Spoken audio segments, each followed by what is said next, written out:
Okay.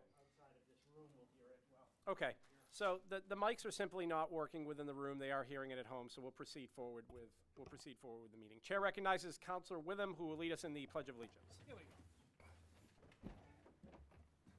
I pledge allegiance to the flag of the United States of America and to the republic for which it stands, one nation, under God, indivisible, with liberty and justice for all. Brings us to agenda item number 3, which is the recognition of Indigenous people, our Native ancestral Americans. This meeting is taking place on Nadikana, which is the unceded traditional ancestral homelands of the Abenaki, Pennacook, and Wabanaki people, past and present. We acknowledge with honor, with gratitude, the land, waterways, living beings, and the Abenaki, the people who have stewarded Nadikana throughout the generations. Brings us to agenda item number 4, which is public hearings, which are scheduled for this evening. This evening we have a public hearing on ordinance number 2323, transfer between departments. Does anyone wish to speak in favor or against ordinance number 2323, transfer between departments? Please come forward, state your name and the address and the ward you live in if you have that applicable information. Anyone wish to speak in favor or against ordinance number 2323? None being so, we'll close the public hearing on ordinance number 2323. Brings us to agenda item number 5, which is comments by visitors. The Somersworth City Council and Mayor's Office welcome all visitors and encourage you to voice your opinion and views at the City Council meetings. In accordance with Council Rule 7C, a time limit of 5 minutes per person shall be in effect unless the Council wishes to suspend the rules.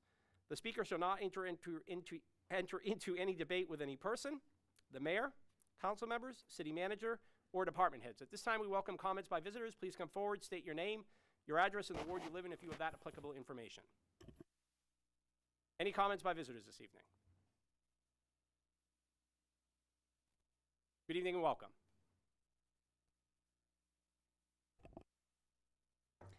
Maddie DeSantis Wysocki, 23 Linden Street, Ward 1. I'll try to stick to my script this time. I think you all know why I'm here. There was an article in Foster's published over the weekend. And before I make my comments, I want to clarify something that the mayor said while I was leaving here last time, which was that I was accusing him of being a bully because I supported his political rival. And I just want to make something clear that it is true I did support his political rival, but he has the order backwards. I did so because I knew him to be a bully, not the other way around.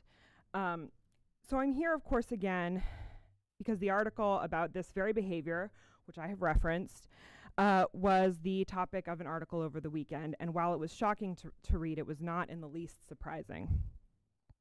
While you might think that this is isolated to a school issue and not the purview of the council, I disagree.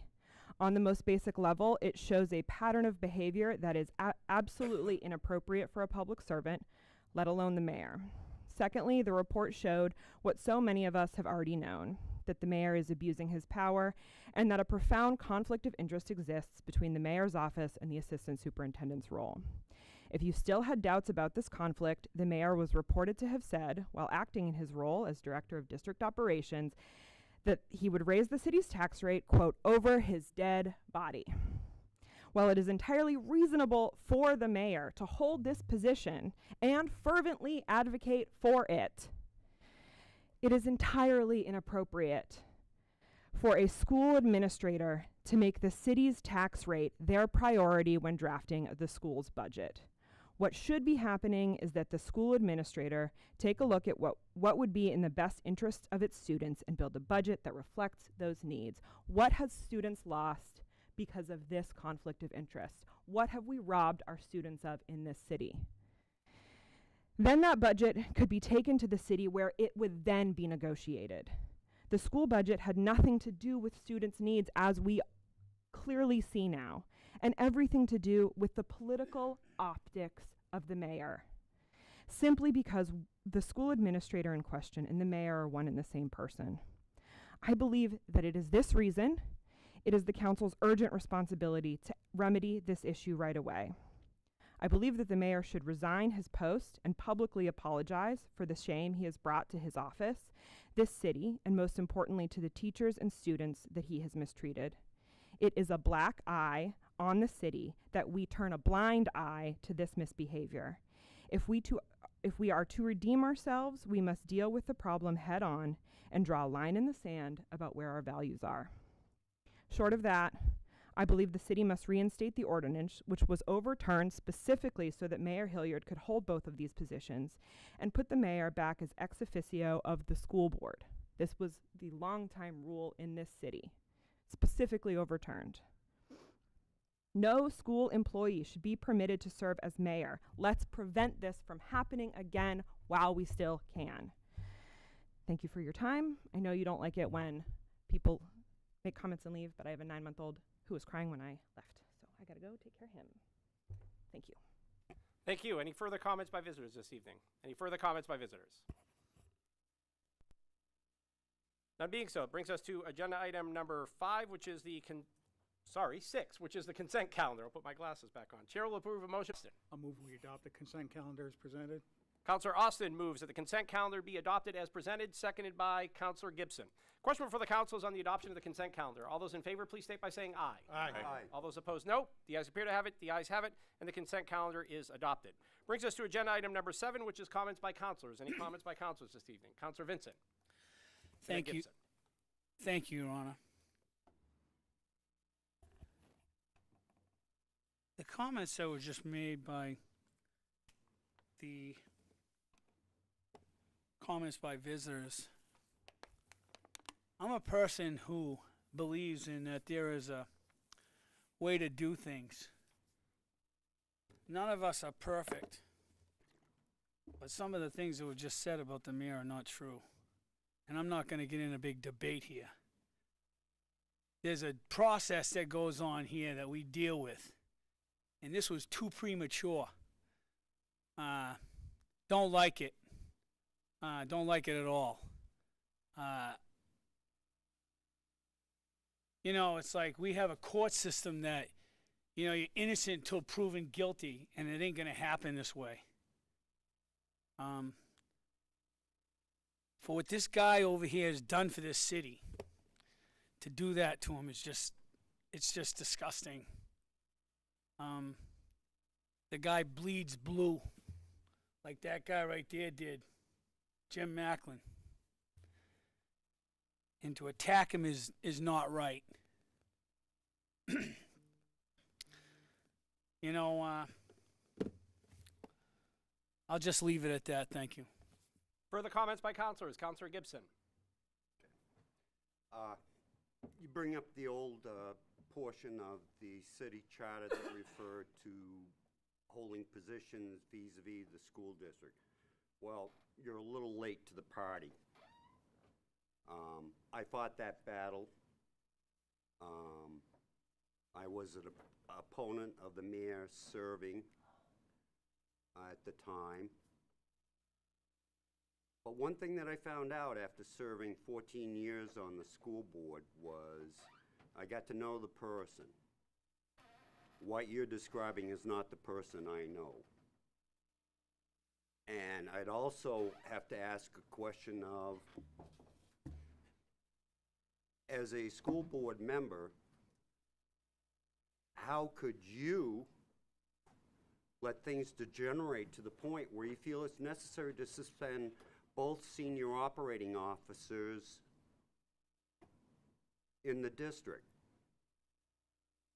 And then, to appoint as a replacement, somebody who technically cannot be a replacement because they cannot supervise relatives within the school district. So, you know, for people that are claiming to be holding to the letter of the law,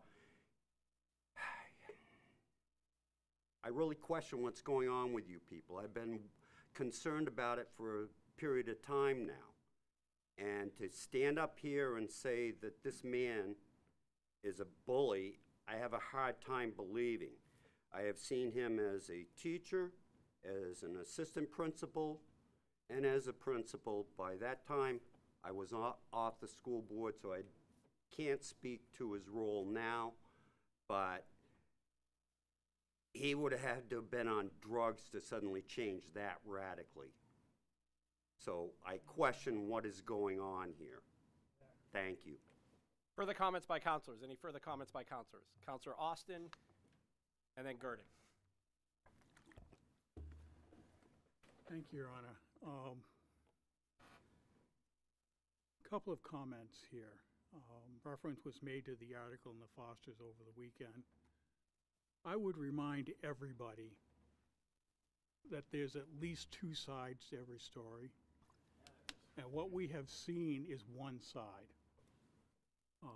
The people mentioned in the article cannot respond for legal reasons and other reasons, which is unfortunate.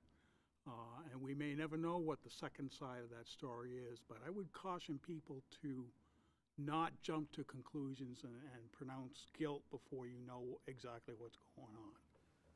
In terms of how the school's budget is created, trust me, I have a lot of experience in that world, and the mayor has no more or no less influence than any other person on this council, and has no vote when it comes to that, assuming the council isn't in a tie. So the budget is developed by the superintendent in conjunction with conversations with the administrators of the various buildings and the SAU office, and considered in depth by the school board with a recommendation made to city council for the bottom line approval. None of that tells me that the mayor, whether in his role as mayor of the city or in his role at the SAU office, has any more or less influence over that budget than anybody else does. So to hang your hat on the fact that there's a conflict because of budget items or budget creation or budget approval is just wrong. It's just wrong. And I think that people who are making these accusations generally don't know the inner workings of how anything happens at the school level or at the city level. And if they do, they're being disingenuous in their allegations. And I would remind you that they are allegations. We've seen nothing to refute the evidence that's been purportedly reported in the Fosters. I would remind people that the Fosters is a newspaper looking for sales, and it's important to understand that everything that's printed there is not necessarily gospel. It's not necessarily 100% factual, and it is only one side of the story. So please reserve your judgment. Thank you. Further comments by councilors? Further comments by councilors? Councilor Girding. Thank you, Your Honor. Yes, I was going to hold off on my comments till the end, but with it being brought up and others speaking about it, I felt like I should read what I prepared. I've been thinking a lot about this over the weekend. I also read the article in Foster's regarding Superintendent Lane, Mr. Hilliard, and the school board. And I think, like many of you all, it was quite distressing and disappointing to read. I would certainly be remiss if I didn't acknowledge the allegations and implications that were suggested in the article about our city government. There were claims of impropriety, and the allegations suggested that the mayor was not balancing his roles in city government and as a school employee. And I feel that as a member of this city government, that any inaction by us as a body would be inappropriate. And I feel like that it's important for us to at least take time in some way or another to look into the claims that were suggested within the article. So I officially request that the Government Operations Committee look into what actions, if any, this body should take to address the allegations written in the article. I want to make it clear, I certainly want to reassure the public at home and those here tonight, that Government Operations Committee nor any other city body, including this council, should not in any way, shape, or form interfere with nor override the investigation by the school board. They are their own legislative body and responsible for the school district. We do not have purview over the school district. However, being that the mayor is an elected city official and his office of mayor was mentioned in the article, I think that we should ensure that the use of this office in this specific role as mayor was appropriate. Being a member of government operations, I'll certainly offer some initial suggestions, but I leave it to the committee to determine how best they see it fit to move forward with that. I think it would certainly be worth reviewing the city's rules for the council rules that govern the mayor, as well as the code of conduct to determine whether any violations occurred.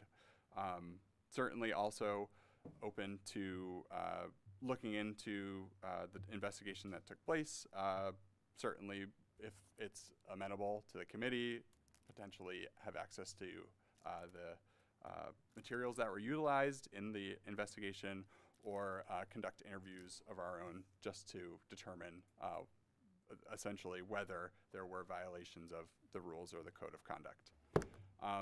I do want to make it clear that there's been a lot of confidence built within Somersworth and its elected officials, the mayor, the council, over the past 10 years, I'd say, maybe even more.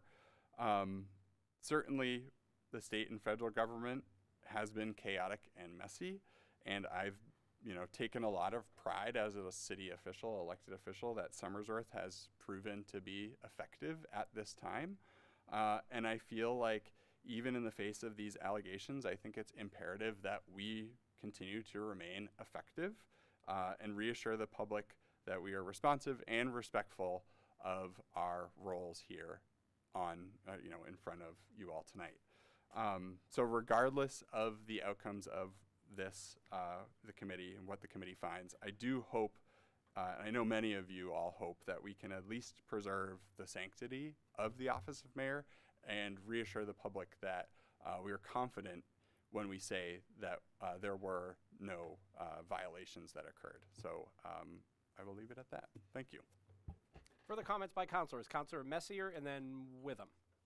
I just want to be clear that don't overstep our bounds. Another elected body has.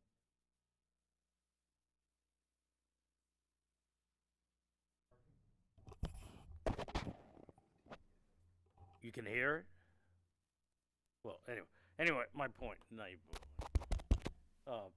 I don't want to overstep the bounds of the school board. They have their employees. They deal with their employees. The question that colleague Girding for the committee needs to be specific, because I can see that diverting way off and then it brings everything in. That is not, we don't have authority over the school board. And as long as I'm sitting here, we can't exude pressure that takes away from our charter, and that is not what we're supposed to do. And that's all I'm gonna say.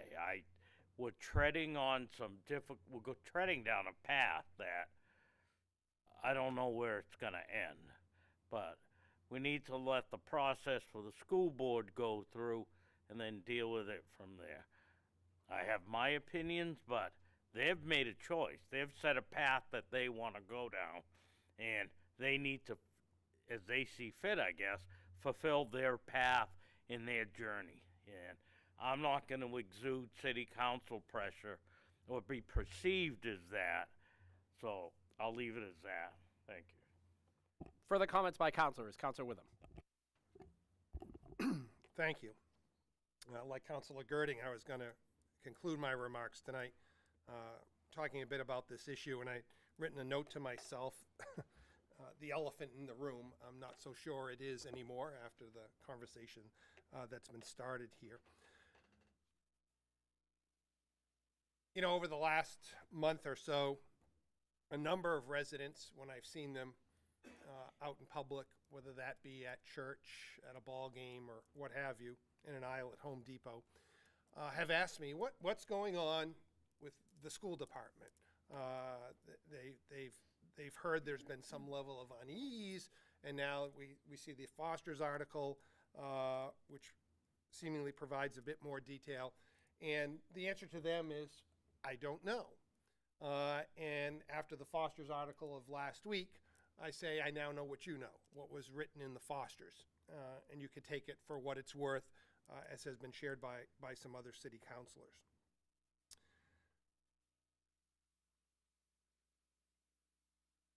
What I do know, if I connect some dots, though, is that this level of unease, at least from my bench, started somewhere back during the budget process.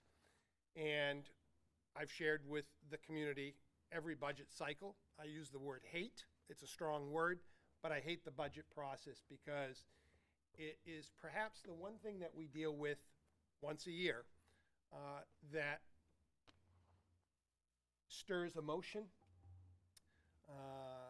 is difficult, and at the end of the day, we all make decisions, I would suggest, at least this counselor does, that I don't like. I never like the budget I pass. I think it's too much money for some people in the community to afford, and I don't think it's enough money for our city departments to function the way that I think they should function. It's a no-win situation. But guess what? I signed up in the city clerk's office to run for this position, and that's some of the baggage that comes along with it. So it's a difficult period in our community every year, and seems to be that and then some this year.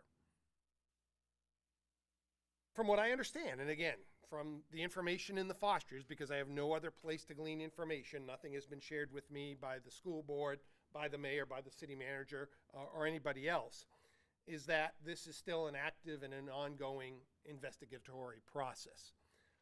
And for that, I think we need to be careful, not to step in the way of that process, which, as Councilor Messier points out, really is currently a school board process. From a process perspective, I do have some hope that it will be as transparent as a process like that can be, and as thorough as a process like that can be. The school board has retained the services of Deb Weiss-Ford as an attorney. I know her, and I know her work product, and I think she's an excellent labor relations attorney. So I think that's good news for the city. Absent the details of certifications that have been raised, I know the person of Caitlin Carrington that has been named as an interim superintendent. And I share this with the community as if you still have children in the school system, I think they still have a few days left. I have the full faith in Caitlin that she will continue to carry out the mission of the Somersworth School Department to do the right thing for the city and, quite frankly, for the children of Somersworth. So I have some solace in comfort in her being named the interim superintendent, if I'm using the correct job title. So I think it's too early in the process. Again, an active investigation, as I understand it, to really conject in any direction or another. But again, I'll take faith in the process that it'll do the right thing for the community, whatever that may be. So I'll leave it at that for tonight. Thank you. Further comments by councilors? Any further comments by councilors? Councilor Gibson.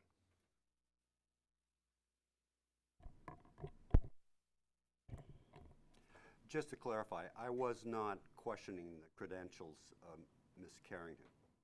Okay, it was just a counterpoint to questionable decision-making, not on her part. Any further comments by councilors? Any further comments by councilors? None being so, that brings us to agenda item number 8, which is communications. We have no communications this evening. Brings us to agenda item number 9, which is presentations of petitions. We have no petitions this evening to present. Brings us to agenda item number 10, which is the mayor's report. Honorable members of the council, I submit to you the mayor's report for Tuesday, June 20th, 2023. We are a nation of hope. We are a nation of dreams. We're a nation of color and diversity. For 247 years, the success of the American experiment has been built upon the foundation amassed by the colors of tiles which compile the nation we call home. Each of us adds to this beautiful mosaic with their own unique tile. Our tiles are interconnected, adding to the beauty and strength of our nation's masterpiece. We come forth with our talents, our struggles, our experiences, our love. We add. Add to the strength of society, the strength of our creed, as we continue the journey forward. forward to forge a nation we promised we would build. A nation that would protect, a nation that would honor, validate, and celebrate the differences which it draws its freedom and liberties from and its breath from. For 247 years, we have continued our march towards destiny, march towards becoming our brothers and sisters' keepers, our march towards the equality we echoed to the four corners of the world on that hot summer day in Philadelphia.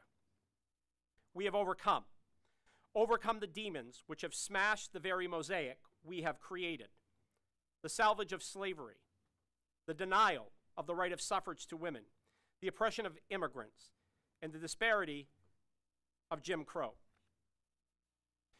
247 years later, our nation continues to move forward as we march together, ensuring that the inalienable rights bestowed to us by the Creator and reaffirmed by our independence would continue to be protected for all.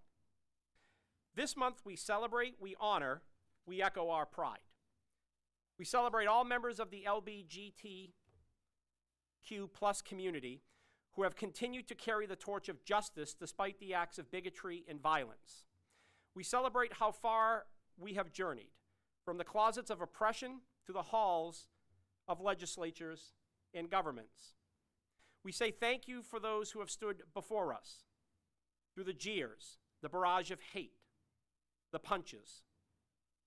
We celebrate our march forward, ensuring all of us can celebrate our love and continue to contribute to our society, can reaffirm the promise of protecting the rights that we are entitled to.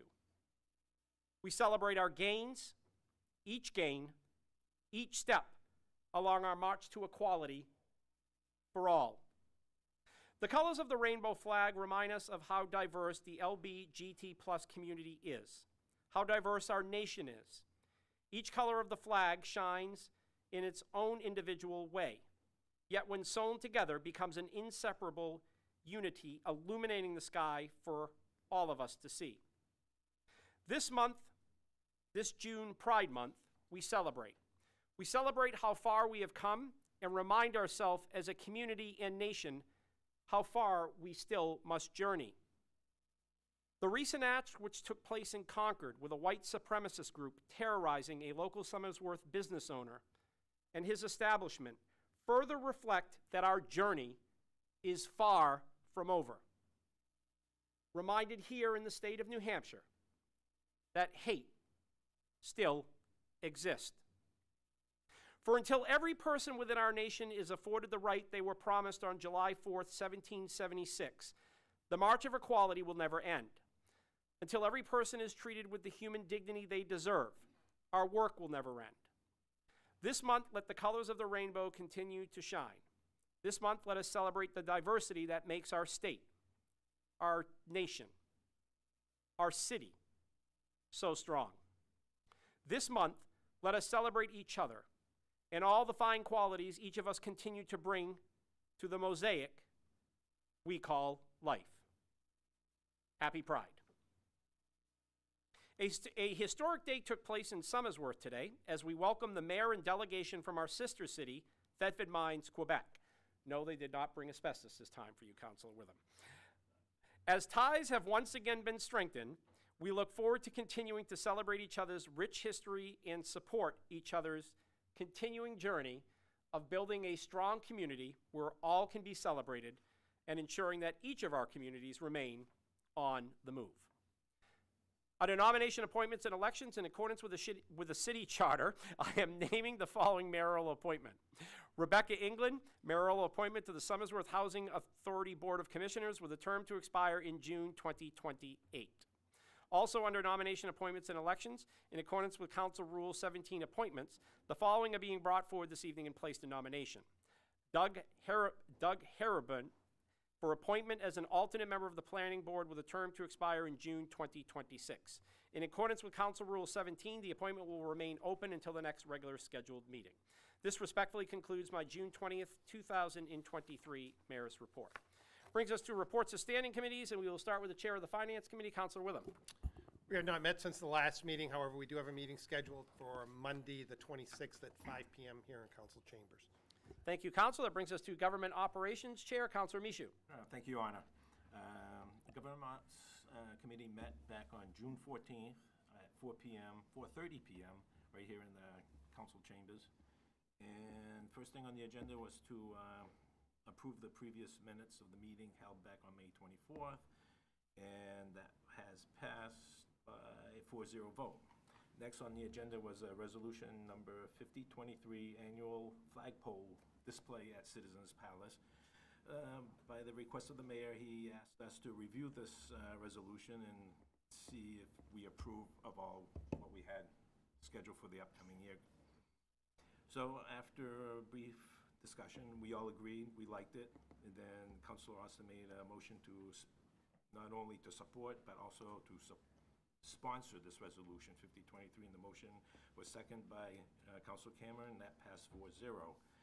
And then we also talked about possibly adding another flag to this resolution. So coming up to later on this evening for the second reading, there's going to be an amendment for the resolution 5023 to add the 1776 Betsy Ross American flag replica to be flying at Citizens Place around July 4th. So that's be coming up, and that motion passed 4-0. Then we went into a non-public on an employee matter. Councilor Austin made a motion to go into non-public section, and it was seconded by Councilor Girding, that passed by 4-0 vote by roll call vote. And Deputy Clerk, Ms. Ramsey, and City Manager, Mr. Belmore, left the meeting. Committee members discussed, I'll just say, the possible extension of the city manager's appointment. And after we came up with some agreements, then we invited Mr. Belmore back into the non-public session, and we discussed it, and we came up with a final product we all agreed upon. And that passed 4-0. And then Councilor Austin made a motion to come out of non-public, and that was passed 4-0 by roll call vote. And Councilor Cameron made a motion to adjourn. Motion was seconded by Councilor Austin, and that passed 4-0. That's it, Your Honor. Thank you, Councilor. Brings us to Economic Development Chair, Councilor Austin. Thank you, Your Honor. Economic Development Committee met on Wednesday, June 14th at 5:15 here in City Council chambers. First item on the agenda was to approve the minutes from the May 24th meeting, and that passed 4-0. Next item on the agenda was to review site purchase offers for the former police station. Interesting enough, as soon as we agreed to hire a representative to market that property for us, we had 3 bids come in. Yeah, imagine that. So we reviewed each of the 3. Actually, the broker that we selected, Heather Kretschmar, came and discussed the proposals. There was actually the third of the 3 proposals was received the afternoon of the committee meeting, and it was actually the best offer that we got. We spent some time reviewing that and agreed that we should move forward with that proposal with the Hawkins Family Revocable Trust, and subject to a couple of minor amendments to the offer. We agreed to move that on to council for consideration. It's Resolution 5323 in your packet this evening. Next item on the agenda was the Chinberg's property proposal for the acquisition and redevelopment of the former National Guard Readiness Center. You've all seen that proposal before, and we had an opportunity to get into a little bit of discussion with that. Representative from Chinberg was there, Mr. Paul Goodwin, to answer any questions that we had.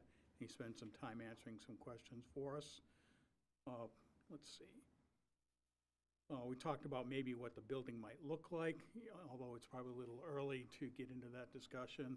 They would need to do some design engineering first before they could really be prepared to talk about, what the aesthetics look like, but we did confirm that he's talking about buildings that are 4 stories high with some pretty interesting amenities available. And the biggest factor I think that we fell in favor with was that the Little League field would be able to stay where it is and have the rest of the property developed according to their proposal. Councilor Gibson made a motion to support the resolution to full council to support this purchase and sales agreement, and that is Resolution 5423 in your packet this evening for consideration. And we adjourned at 5:58 p.m. Thank you, Counselor. Brings us to Public Safety. Counselor Pepin. Thank you, Counselor. Brings us to Public Works and the Environment. Counselor Witham. No report tonight. Thank you, Counselor. And rounding around the corner brings us to Recreation with Counselor Cameron. Nothing to report, Your Honor. Thank you, Counselor. Brings us to agenda item number 12, which is reports of special committees. Any reports of special committees this evening? Counselor Pepin. I do have one of those. We did have a fire station meeting on June 8th. The first thing on the agenda was the passing of March 22nd. Passed 3-0. The first thing on the agenda was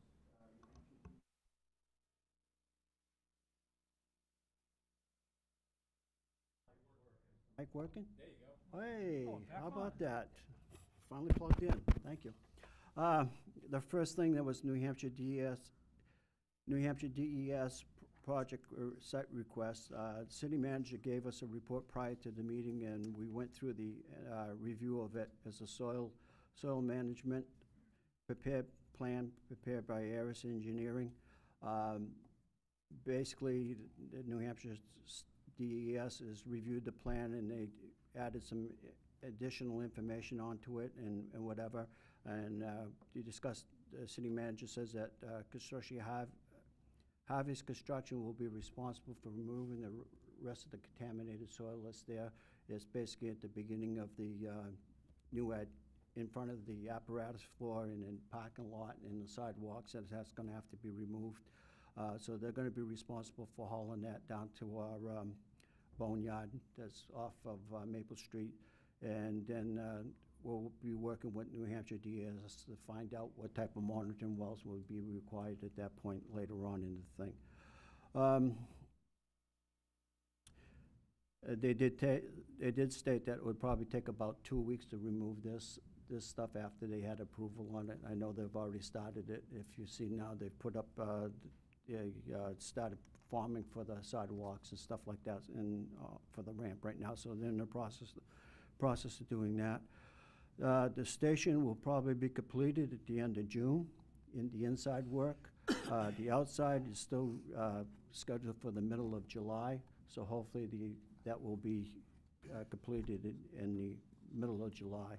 So hopefully the members of the fire department will be able to start getting into the new section of the station by mid-July. We did have a construction update on the budget. We're still in line in the budget. We still have a little contingency. We're not finished yet, so we don't know exactly where we are exactly, but we're looking pretty good right there. So it looks like we should not have any cost overruns that's not within the line of the budget. We did discuss the soft costs. Chief Kremlin basically went through the ideal list of everything else. A few things were brought up that wasn't on that list that still need to be purchased is kitchen things and TV equipment and stuff like that.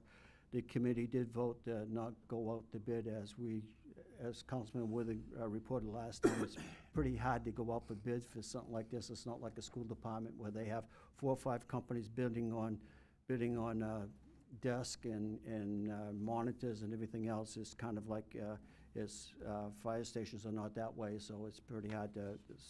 And the chief has been doing a wonderful job on the bid proposal. We did discuss a ribbon cutting situation. We discussed probably doing it on August. It will give the members of the fire station a little chance to settle into the new station and get everything kind of like straightened out. And then we plan on having an open house basically in the Fire Prevention Week in October where we can gather the public, to have the public walk through the station and have a good thing.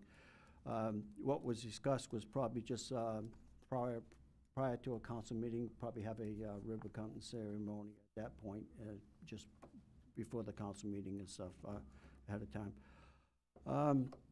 The chief also did discuss that we just received our new engine 5. He was talking about having a ceremony for the new fire truck coming in. It's a Pierce. It's probably one of the first Pierce apparatus in this general area.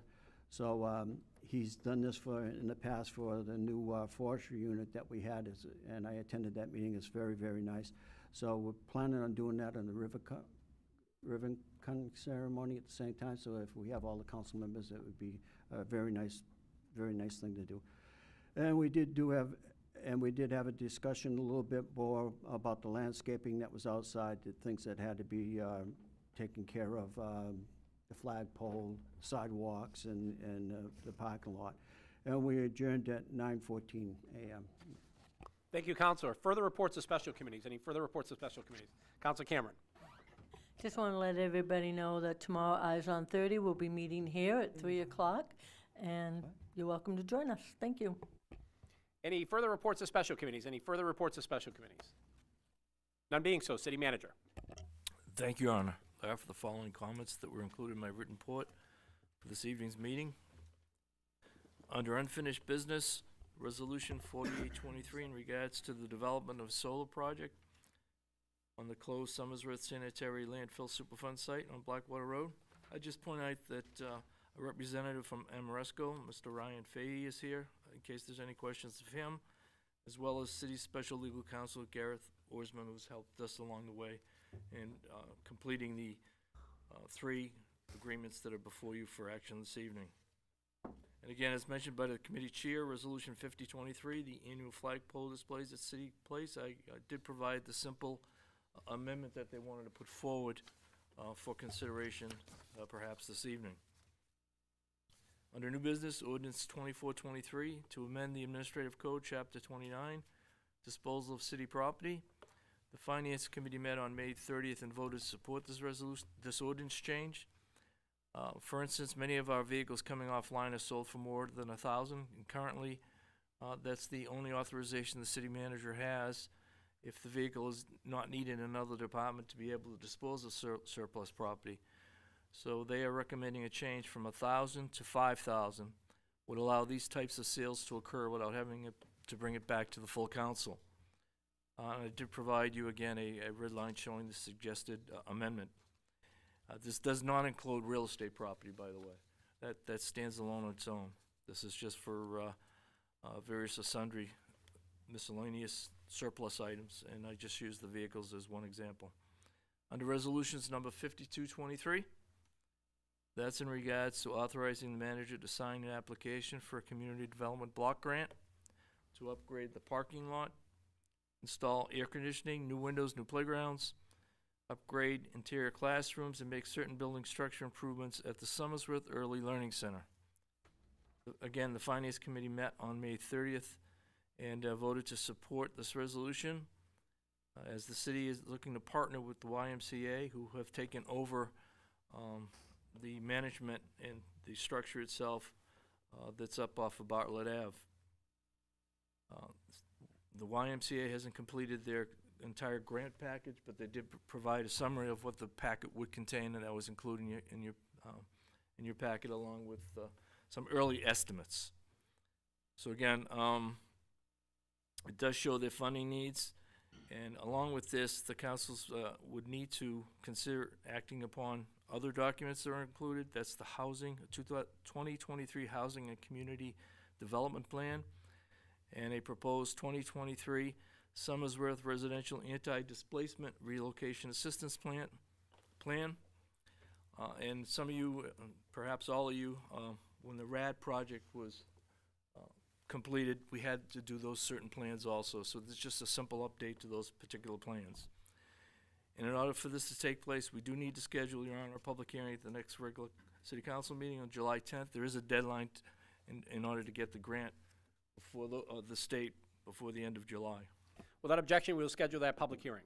Without objection. Thank you, Your Honor. Next resolution, 5323, again, is authorization for the manager to enter into a purchase and sales agreement with the Hawkins Family Revocable Trust to sell the former Somersworth Police Station site located at 5 Main Street.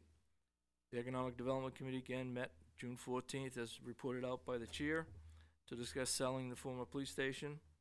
Again, he mentioned the 3 offices to purchase the property, and Heather Kretschmeyer being at the meeting from the Bing Group, presenting those offers, particularly suggesting that the Hawkins Family Revocable Trust, with its greater purchase price of $205,000, might want to be considered by the committee and the full council if the committee agreed.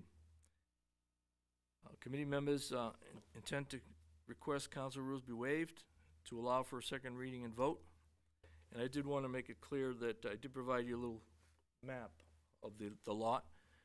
Presently, the committee's proposing not only the small parking lot, which everybody probably assumes would have been in the sale of the building, but also to include the former USS Somersworth Park is being proposed as part of the entire parcel purchase. That way, a subdivision wouldn't need to be required. The U.S. Somersworth rock with the memorial plaque on it was moved down to the Veterans Memorial further down on Main Street. In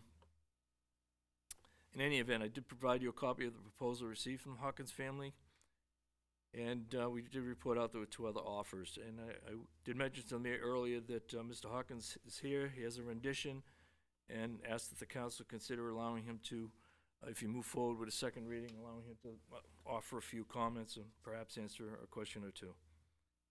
Next resolution, 5423, again authorizes the manager to enter into a purchase and sales agreement with Chinberg Builders to sell the former National Guard Readiness Center located on Blackwater Road. Again, the EDC committee met and supports entering into a P&S agreement to sell this property, being proposed at $200,000. There were some other conditions in the agreement for the city council to consider applying the Chapter 31 of the city ordinances, a community revitalization tax relief incentive program authorization to him, allowing city staff to help in potentially presently some grants available to raise some of those buildings that he'll have to do. And waiving any impact fees, which council has approved in the past. Under informational items, very quickly, I did include a memorandum from Police Chief Tim Macklin. He will be attending a national forum as part of a grant that we received regarding the Comprehensive Opioid Stimulant and Substance Abuse Program out of state. And under elections, I meant to report out on this last meeting, and I didn't include it in my packet, so I did send out an email on this item and an item C, we'll call it. In regards to elections, I did provide you a copy of an email that I sent to council in early June. It summarized the discussion staff had with several of our election workers this past month at a meeting in council chambers. There were certain concerns expressed that we have already begun to address, as well as election process improvements that staff is working to implement. Councilor Pepin's recent request on being proactive in informing voters on ward boundary changes is also on the list and is being mapped out by Director Mayers with the help of SRPC. Under C, I sent out an email before this meeting last week.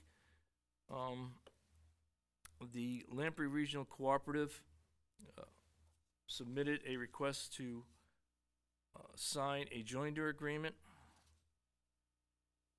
that other members of the Lamprey Regional Cooperative District have signed. Currently, this would have no bearing on the city, as we're currently under contract with Waste Management directly.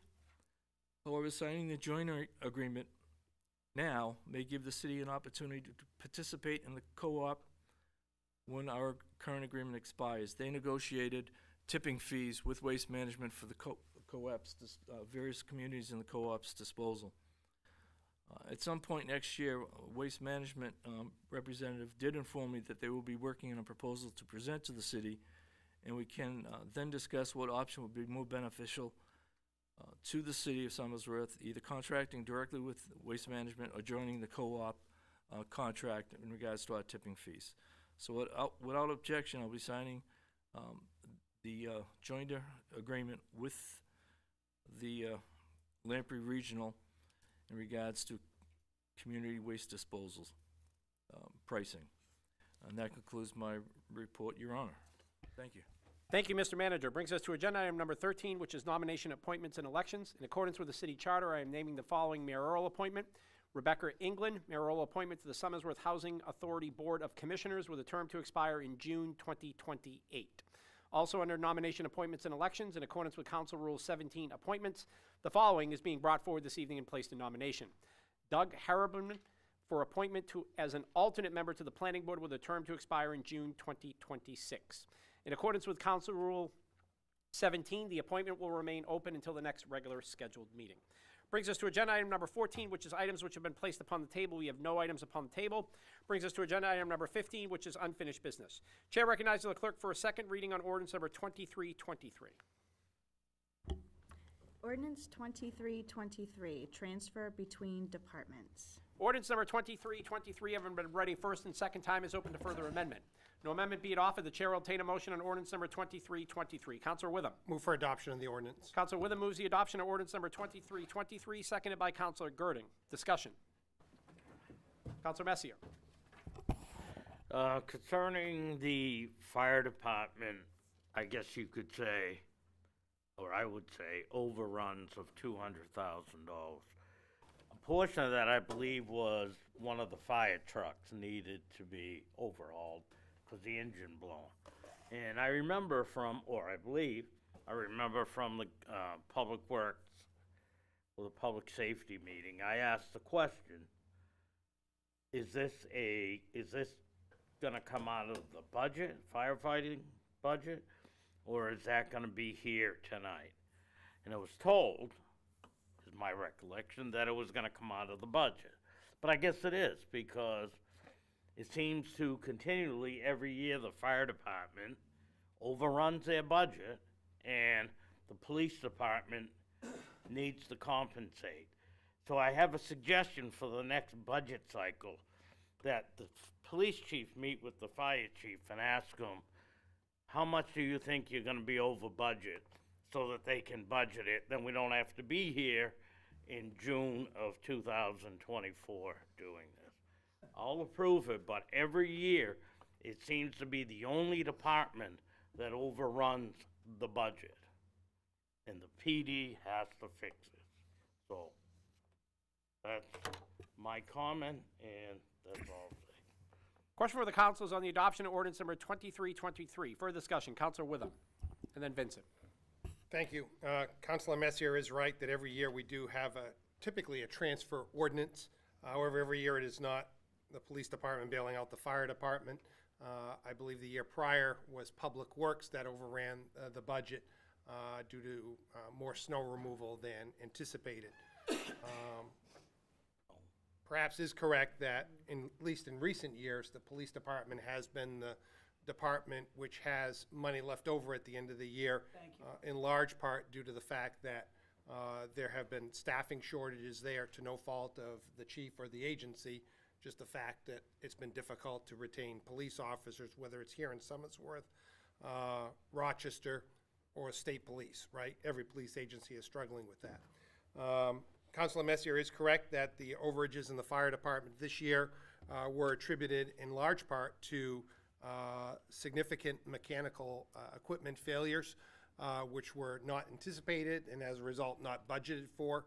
And the other item that was not anticipated and not budgeted for were significant injuries that put firefighters offline for a protracted period of time, months, and during those months required overtime to backfill those vacated positions. So I think this is a very reasonable budget transfer request, and I'll be supporting it. Thank you. Question for the council is on the adoption of ordinance number 2323. Further discussion. Councilor Vincent. Thank you, and thank you, Chief. of the police department for helping with your so-called very conservative spending. I just want to say this, that let's come up with some other type of plan here. If we have a problem with shortfalls on whatever it may be, let's figure it out. Do we have a special fund for it? Do we buff up the fire department's budget a little bit more, and the police departments and public works? We should try to get it together so we don't have these overruns. Okay, so listen, I agree. Sometimes you have an overrun, but this has been happening, I think, since I've been on this council for 7 years now, 6 years? I don't even know.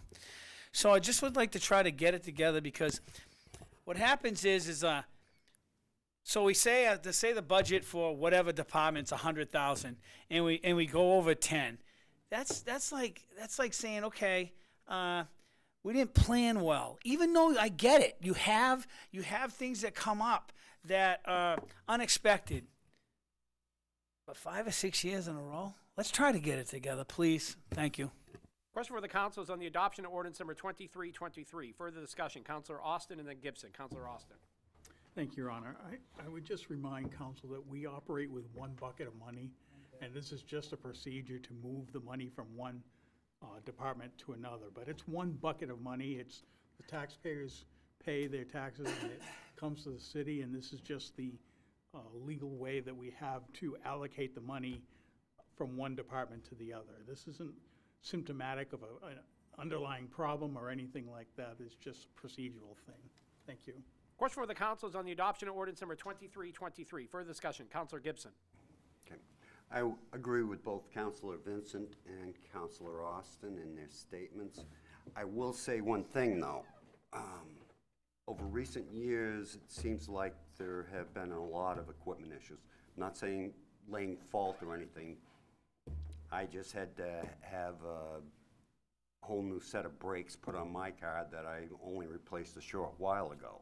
But, so stuff happens. But what I think would be a better remedy as far as that aspect of it is establish a fund to separately fund equipment replacements. You know, I put aside money every year that I own a car to pay for a replacement for it, because I buy used cars and I don't have a loan on them. And I have that money there, worst case scenario, something happens to my car, I can replace it. So I think it might be worth considering doing something similar to that as far as equipment needs for the city on an emergency basis. The other point I wanted to make was, I know that it's not always the fire department, I know it's not always the police department, I know it's not always public works, but I will agree with Councilor Vincent on that. And I know going back a ways, the snow removal budget consistently came in low year after year. And again, I don't fault anybody, because stuff does happen, but we live in New England, and unless the weather pattern persists, I feel that you should be budgeting for what can be expected in a normal winter in New England when it comes to stuff like that. Again, the same thing with the fire and police departments. You should be, if you know that you're going to have to deal with injuries and so forth, build it into the budget, and you can return excess money to the general fund after the fact, but you shouldn't have to be constantly playing past the bucket. Thank you. Question for the council is on the adoption of ordinance number 2323. Further discussion, Councilor Girding, and then Vincent, and then Witham. Councilor Girding. Thank you, Your Honor. I just want to kind of, again, do what Councilor Austin did, which is remind the viewers at home that we are in no way, shape, or form increasing your taxes with this action tonight. This is a transfer of funds that were already existing in the budget and already accounted for and already taxed. This is not a supplemental appropriation. We are not increasing the amount of our budget.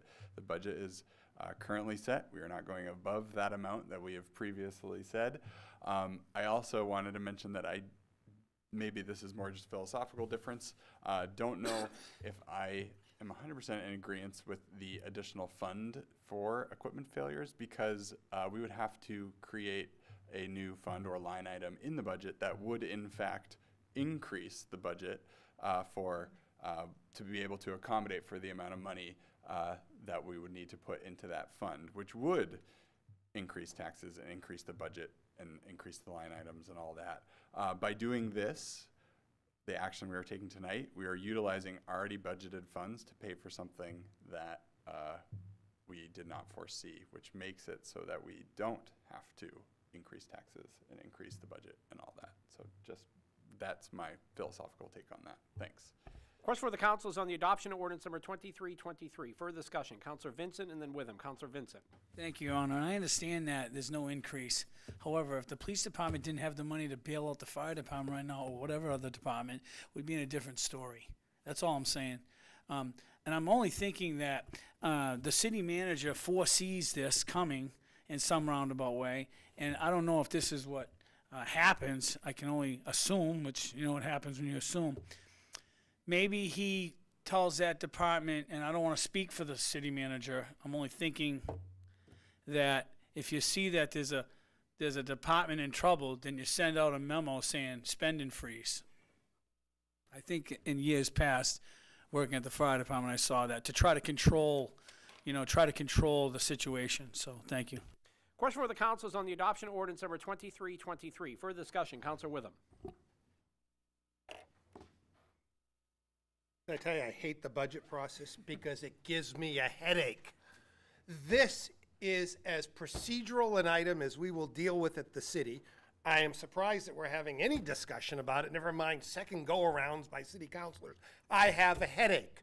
We have a fund for emergencies. It's called the general fund. It is there for emergencies. That is express intent. So creating a special fund where we already have a special fund makes absolutely no sense whatsoever. Zero.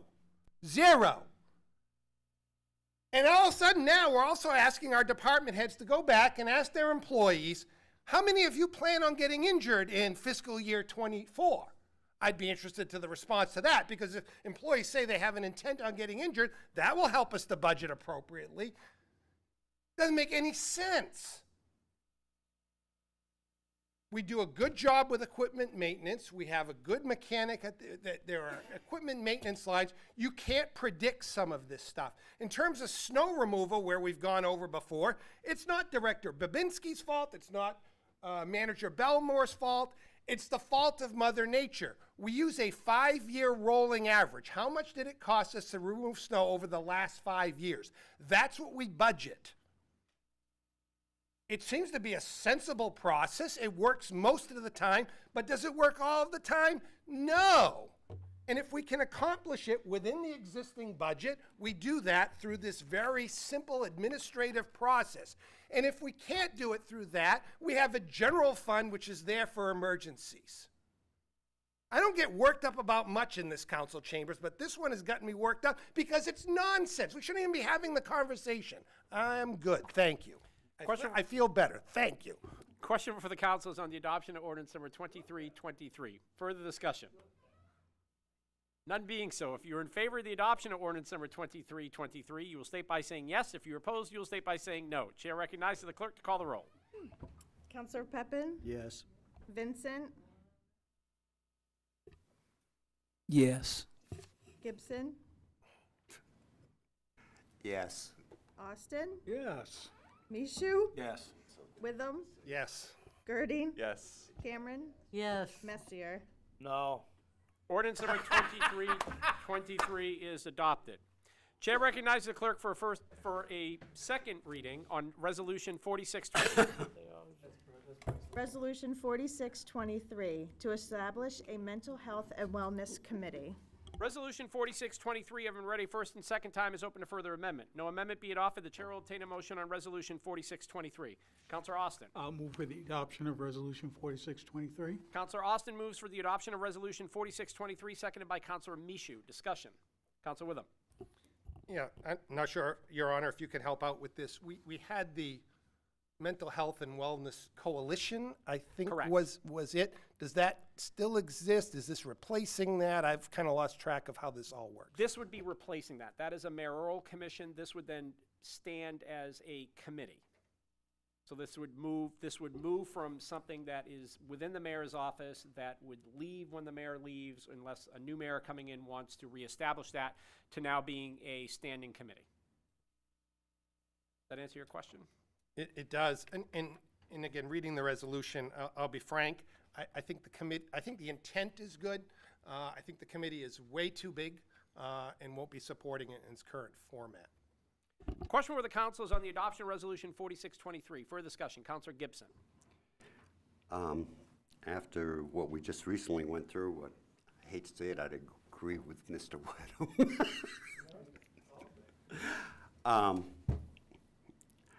I understand the intent of this, but every time we add something else to the responsibility of the employees of the city, I get concerned.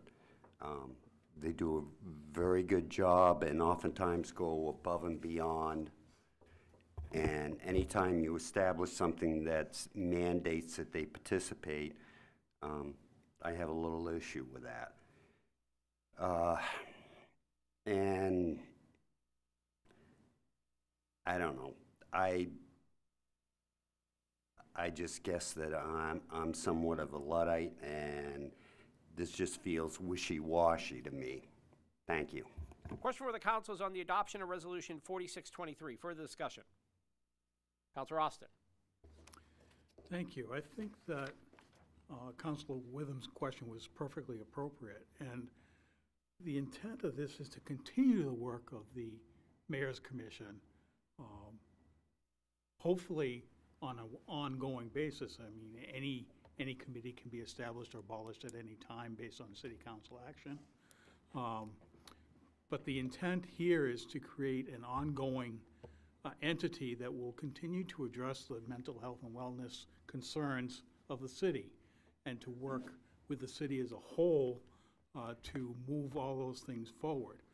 Now, the reason for the size of this committee, I realize 11 people sounds like a lot, but it's important to include all of the various constituencies that have an opportunity to have input to, if you think about it, I don't know everything about mental health and wellness issues. I'm not sure that any one of us knows enough about mental health and wellness issues to act on our own or act in a group of 2 or 3 people. I think it's important to get a cross-section of the community who not only has the experience in practicing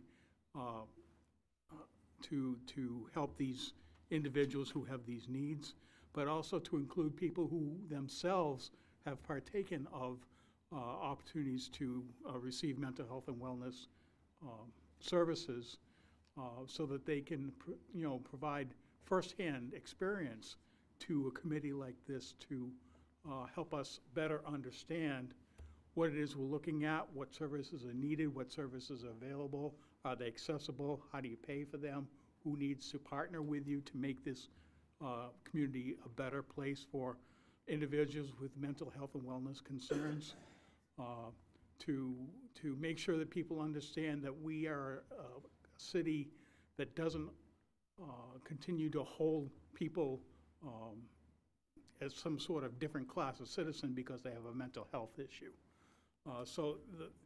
That can't happen if you don't have a group of people dedicated to that process.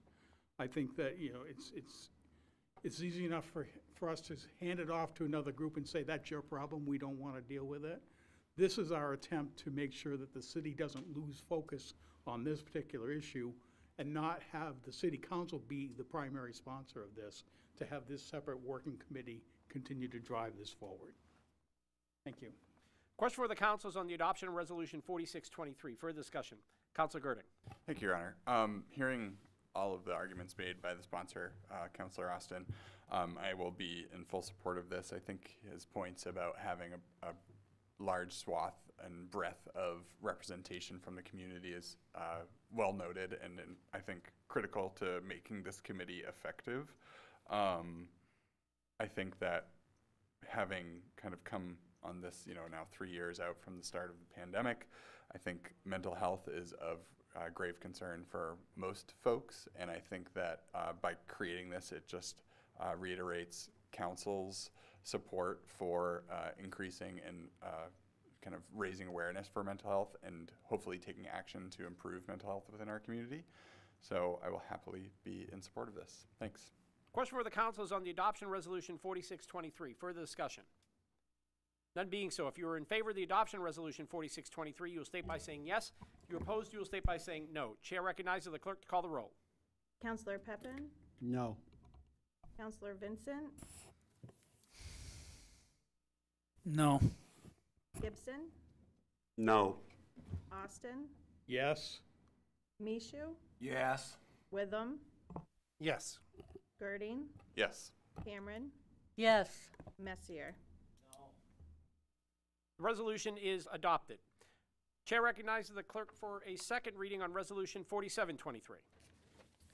Resolution 4723, to authorize the city manager to execute a lease agreement extension with the Paul Corporation of Port Washington, New York, to lease building space at the Somersworth Water Treatment Facility. Resolution 4723, having been read first and second time, is open to further amendment. No amendment being offered, the chair will obtain a motion on Resolution 4723. Move for its adoption, Your Honor. Councilor Witham moves the adoption of Resolution 4723, seconded by Councilor Gibson. Discussion. None being so, if you are in favor of the adoption of Resolution 4723, you will state by saying yes.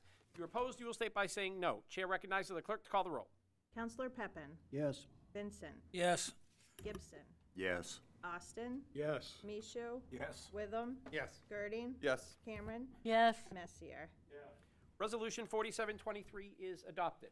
Chair recognizes the clerk for a second reading on Resolution 4823. Resolution 4823, to authorize the city manager to execute agreements with Amoresco, Inc. of Framingham, Massachusetts, operating as Blackwater Road Solar LLC, to develop a solar project pursuant to RSA 362-A on the closed Somersworth Sanitary Landfill Superfund site on Blackwater Road. Resolution 4823, having been read first and second time, is this for an amendment? No. Is open to further amendment. No amendment being offered, the chair will obtain a motion on Resolution 4823. Councilor Gibson. I move that we accept Resolution 4823. Councilor Gibson moves the adoption of Resolution 4823, seconded by Councilor Messier. Discussion. Councilor Witham. I have a question for our Superfund attorney. I'd like to suspend council rules to allow either he or the Amoresco rep to speak to council tonight. Councilor Witham moves that city council rules be so far as suspended as to allow our guest questions and to speak this evening. Seconded by Councilor Austin. The question before the council is on suspension of council rules. All those in favor, please state by saying aye. Aye. Aye. All those opposed, no. The ayes appear to have it. The ayes have it, and city council rules are so far as suspended. Councilor Witham. I do have a question for, is it Garrett? Garrett. Thank you. Thank you. Good evening, Your Honor. I know that there have been a lot of documents. I'm assuming that you've reviewed all of those documents, and I think this is a very positive thing for the community. We've been talking about it for a long, long time, and I think we're almost there, right? In the back of my mind, and I know of constituents, is obviously I'm going to use the word, the delicate nature of the Superfund site, and the unease that comes with that with the EPA oversight, right? Because they tend to move the goalpost on us from time to time. The agreements that we'll have in place with Amoresco speak to the fact that if the remedy at the Superfund site shows any negative effect as a result of this, we're able to disengage from this endeavor so that we don't jeopardize the ongoing plan. All the indicators are this will not have any negative impact on that remedy, but that if for some reason it does, we have an escape hatch, if you will. I don't know if you could comment on that. Well, for one, I mean, we signed this agreement. It's got a 2.5 year, up to 2.5 year period where it has to go through some serious review by EPA and DES. Our anticipation is there will be no approval if there are going to be issues with our Superfund site, right? If you get beyond that, you know, there are 3 agreements, and the one that most speaks to what you're talking about is the ground lease, and it does have provisions by which we make accommodations to one another to find a solution. And there are various ways in which we can disengage. You know, is it 100% that we can do it without having to pay something? No, I mean, I couldn't go through every provision and say that, but I would say that it's taken a while to get here, and the original agreements that we were presented with were more favorable to Amoresco, and we spent almost all of the time negotiating liability type provisions like that, and I feel like we've done a good service and met a fair bargain. You know, it's a business deal. Sure. We get something out of it, they get something out of it. In any business deal, you have to make some provisions for when the terms don't work out like the parties anticipate. Sure. I appreciate those comments. I do believe there is obviously some level of risk that the city inherits with this agreement. I've always thought of a scale, risk versus reward. I think the reward side of this scale clearly outweighs the risk side. Not much different than me getting in my car and driving here tonight. Right. The reward, is that what we call this? The reward outweighs the risk of driving in my car here tonight. I'm at least going with that for the time being, so there you go. City Manager. I would just underscore what our legal counsel has stated, and as a point, Amoresco's already in contact, has been in contact with EPA and New Hampshire DES months ago, looking at plans, and they need to do some test pits right now before they even move forward. EPA has reviewed those test pit plans, how far they need to go deep, where they need to go, and is sort of walking this project through on a continual basis. If I may add, Your Honor. Without objection. EPA is a big fan of doing something, anything at Superfund sites that actually makes them useful again, and solar is one of the things we're seeing most often. And it's a well-treaded path now, so I anticipate we'll be getting through the approval process. Are there any further questions for counsel while he is at the podium? None being so, thank you. Thank you. Question for the council is on the adoption of Resolution 4823. Further discussion? None being so, if you are in favor of the adoption of Resolution 4823, you will state by saying yes. If you are opposed, you will state by saying no. Chair recognizes the clerk to call the roll. Counselor Peppin? Yes. Vincent? Yes. Gibson? Yes. Austin? Yes. Mishu? Yes. Witham? Yes. Girding? Yes. Cameron? Yes. Messier? Resolution 4823 is adopted. Chair recognizes the clerk for a second reading on Resolution 4923. Resolution 4923, naming storage drive and assigning addresses if required. Resolution 4923, having been read a first and second time, is open to further amendment. No amendment be it offered, the chair will obtain a motion on Resolution 4923. Councilor Peppin. Move first adoption. Councilor Peppin moves the adoption of Resolution 4923, seconded by Councilor Vincent. Discussion. None being so, if you... No. None being so, if you're in favor of the... Talk yourself tonight. out of it, huh? If you are in favor of the adoption of Resolution 4923, you will state by saying yes. If you're opposed, you will state by saying no. Chair recognizes the clerk to call the roll. Counselor Peppin? Yes. Vincent? Yes. Dumont? I'm sorry, Gibson? Wow.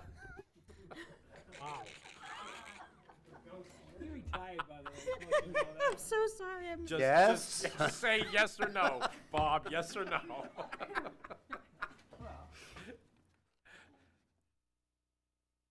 That's Austin. He said something. Bob did. Yes. Oh, I'm sorry, Gibson. I'm You said sorry. yes. I'm sorry. Austin? Yes. Mishu? Yes. Witham? Yes. Girding? Yes. Messier? Yeah. And Cameron? Yes. Go back to my other one. Sorry, take a breath. I'm Have so time. sorry. Resolution 4923 is adopted. Okay. Chair recognizes the clerk for a second reading on Resolution 5023. Resolution 5023, annual flagpole displays at Citizens Place. Resolution 5023, having been read a first and second time, is open to further amendment. Councilor Witham. This is perhaps not the amendment that you're thinking is coming, but I'd like to amend the May line. Currently, it says EMS/Stewart's ambulance flag. Nowhere on here do we call out a private business. I would just like May to read EMS flag. Councilor Witham moves. May well be the Stewart's ambulance flag, but That could be deemed as just a friendly amendment, so because it's just a clerical strike, we're not adding anything necessarily new. So if there is no objection, we will just simply amend that. Is there any objection to simply, because that's simply just a thank you. clerical. I think You're helping my headache a lot, so we thank you. can Appreciate roll it. with that. Resolution 5023, having been read a first and second time, is open to further amendment. Councilor Girding. Thank you. I think it's affecting everyone now. It's whatever is spreading is starting to spread. What's in the air? I would like to make an amendment to include after, where it says June, Flag of Quebec, June 24th, the following. July, Betsy Ross flag, July 4th. Correct. Councilor Girding moves the following amendment, that for the July 4th holiday, the Betsy Ross flag. Seconded by Councilor Cameron. Discussion. I know most of you do not want to be bored. I know you had heard, but I'll bore you anyways. I know you had heard earlier. In fact, Councilor Michaud approached me on this. Again, the history teacher here with all this marvelous information I'm always able to use, right? The 1776 flag is actually a battle flag. It is known as the Battle of Bennington flag. It was carried in the Battle of Bennington. It has been spread as a flag that is displayed for July 4th, but it was actually a battle flag. So the Betsy Ross flag is a little bit more appropriate. Do we have a second on that amendment? I did. Seconded by Councilor Cameron. Discussion. I'll go with it, even though in high school I love statistics and chemistry a whole lot better than history. Sorry, Your Honor. You hurt my heart. Councilor Gibson. We should not be displaying a flag from Bennington, Vermont. We're not. This would be the Betsy Ross flag I know. instead. Question is on the amendment. All those in favor, please state by saying aye. Aye. Those opposed, no. The ayes appear to have it. The ayes have it, and the amendment is adopted. Resolution 5023, as amended, having been read a first and second time, is open to further amendment. No amendment being authored, the chair will obtain a motion on Resolution 5023 as amended. Councilor Girding. I make a motion to adopt Resolution 5023 as amended. Councilor Girding moves that Resolution 5023 be adopted as amended, seconded by Councilor Gibson. Discussion. Councilor Girding. Thank you. I do want to just point out, and maybe this is another just friendly amendment or clerical fix, but the Government Operations Committee did fully sponsor this as well, I believe, if I'm not mistaken. So I just want to make sure that we are reflected in the sponsorships, if that's possible. That is just a clerical correction, if we can add all members of the Government Operations Committee to make sure that the resolution reflects that. Perfect, thank you. And I also just wanted to mention the comments I had made at Government Operations for those who weren't in attendance. We talked about this we brought forward this amendment that we discussed, and I noted in that meeting that now February is the only month that doesn't have a flag, and I'd be amenable, and not necessarily doesn't have to happen at this moment, but be amenable to discussion or future amendments to include the flag for Black History Month, since that is for the month of February. But I'd be interested to hear others' thoughts. At committee level, we didn't make a final decision. We wanted to hear more and have discussion about it. It wasn't something that we were prepared to amend on the fly tonight. But I felt like it was at least worth mentioning since February doesn't have a flag on the list. So, thank you. Question for the council is on the adoption of Resolution 5023 as amended. Further discussion? None being so, if you're in favor of the adoption of Resolution 5023, you will state by saying yes. If you, as amended, you will state by saying yes. If you're opposed, you will state by saying no. Chair recognizes the clerk to call the roll. Councilor Pepin? Yes. Vinson. Yes. Gibson. Yes. Austin. Yes. Mishu. Yes. Witham. Yes. Girding. Yes. Cameron. Yes. Messier. Resolution 5023 as amended is adopted. Your Honor, Yes. would it be? Counselor Witham. It is Not yes, Counselor Witham. Yes, Counselor Witham. I'd like to request that we take the agenda slightly out of order and go to Without item objection. 16, Resolution B, the sale of the police station, to address that at this time. Without objection from council, we will move to a first reading on Resolution 5323. Is there any objection from council? Without objection. Chair recognizes the clerk for a first reading on Resolution 5323. Resolution 5323, to authorize the city manager to enter into a purchase and sales agreement with the Hawkins Family Revocable Trust to sell the former Somersworth Police Station site located at 5 Main Street. Whereas the Economic Development Committee met on May 24th, 2023, and voted unanimously to contract with Heather Kretschmeyer of the Bean Group for marketing and sale of the former police station site located at 5 Main Street. And whereas the Finance Committee met on May 30th, 2023, and voted unanimously to contract with Heather Kretschmeyer of the Bean Group for the marketing and sale of the former police station site located at 5 Main Street. And whereas the city received 3 offers to purchase the property, and Ms. Kretschmeyer presented those offers to the Economic Development Committee and suggested the city accept the offer from the Hawkins Family Revocable Trust to purchase the property for $205,000. And whereas the Economic Development Committee reviewed the offers received and recommends to sell the property to the Hawkins Family Revocable Trust for $205,000.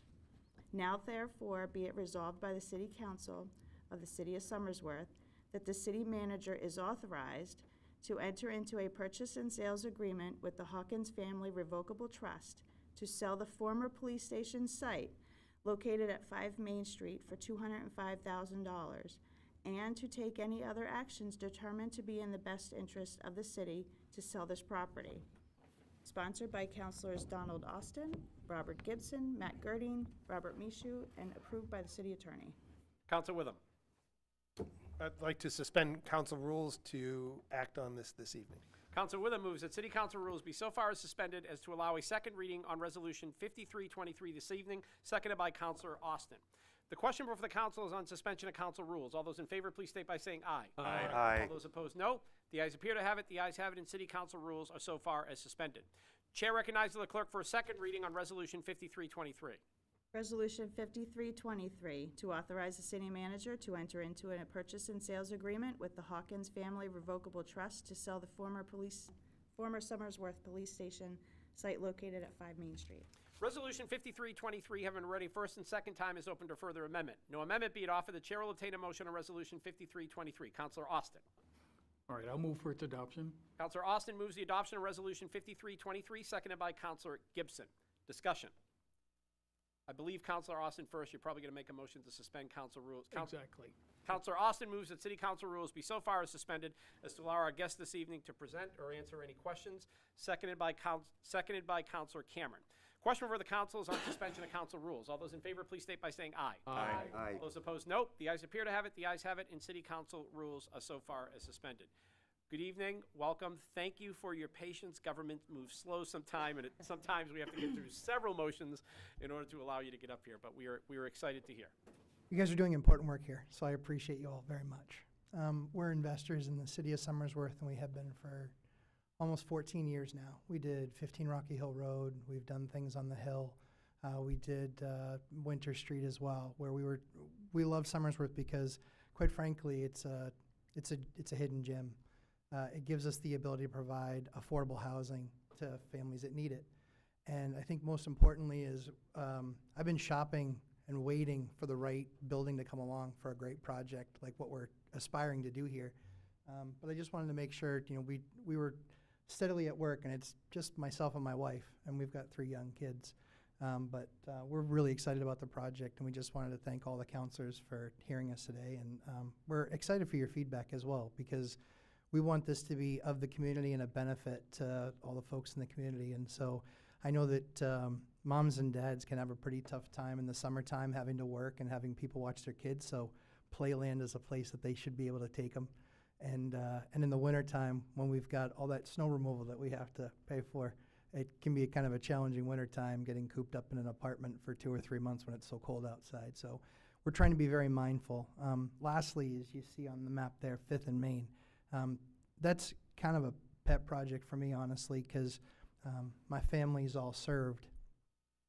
And I think so often we talk a lot about providing ADA housing for people. And it's really hard to do that. It's expensive to do that. And it's really difficult because a lot of the buildings don't present themselves like this building does. So one of the things that we want to try and do, and you'll see it in my plans, and we want to be completely transparent with you, it's my hope and goal that we actually are able to take that space there and create 2 ADA units for people so they can really live a full life and be able to get out amongst the city. And the space next to the building, you know, we'd like to have picnic tables there so people from Playland can come out and use that, and hopefully we find a great restaurant operator that can come in, and then people can stay outside, and even Anatolia from next door, you know, they come over and use it. But I think it's my job as a steward to do a great job with this building and then just make sure it's something amazing that the city folks can use. So I appreciate that. Questions from council? Any questions from council? Councilor Girding. Yeah, I'm just curious if you could elaborate on some of the other projects that you'd done. You had mentioned a few. I don't know if I can picture them in my mind, but I was hoping you could just tell us a bit more. They were awesome. I do believe that. Just curious. No, so we've done, I've been doing this for 22 years. And so we've probably done about $5 to $7 million worth of projects. So we've done gut rehabs all the way to studs. Walking into that property, I knew that was something. That's why, quite frankly, I way overbid, was because I wanted you to all know how serious I was about that property and that project and making it amazing. And so, yeah, so 15 Rocky Hill Road, we did that house about 12 years ago. We actually bought that from the city. It was a dilapidated drug house, and we spent almost $100,000 at the time going through it. It had been in a pretty rough shape. And then same thing with Winter Street as well. This is completely politically incorrect, but it just is what it is. So we like to buy property from slumlords because we don't think they have any place in the city. And so we like to buy these properties and spend hundreds of thousands of dollars upgrading them. And we just want to give, I was raised by a single mom. And so, you know, thankfully for us, housing wasn't our problem, but for friends it was. And so we just want to do our part to, you know, do good projects and keep them affordable so people can afford to stay there. So when we buy a building, very often we're spending a lot more money up front to improve it and not seeing a significant raise in rents. Any further questions from council? Any further questions from council? Questions for staff? Councilor Austin. Okay. Thank you for coming tonight. How many living spaces are you envisioning in this project? So I'm not an architect. I can make things pretty. But you know, the hope would be, I believe the upstairs could be 4 units and have enough parking in the back. So I believe upstairs would be 4 units and then 2 commercial spaces. And then I know that we would need a variance and we would go through that process for the 5th and Main piece, but that's what our hope is. You know, Thank you. We don't want to say that it's only for veterans, but we know that a lot of veterans are injured and need housing like that. Thank you. Sure. Any further questions? Any further questions? Thank you. Thank you. Appreciate it. So we have a question from Councilor Witham for some city staff. Yes, so the proposed buyer here talks about the ADA unit on the ground floor, or maybe a couple of them. That would probably require a variance based upon my knowledge, so I get that. Absent that, though, I'm not sure what is envisioned here requires any zoning relief, so that's good news. And the question for the city manager, this would have to come before a planning board, though it looks to be relatively straightforward. Yes, it would have to have planning board review and approval. Thank you. Question for the council is on the adoption of Resolution 5323. Further discussion. Council Messier.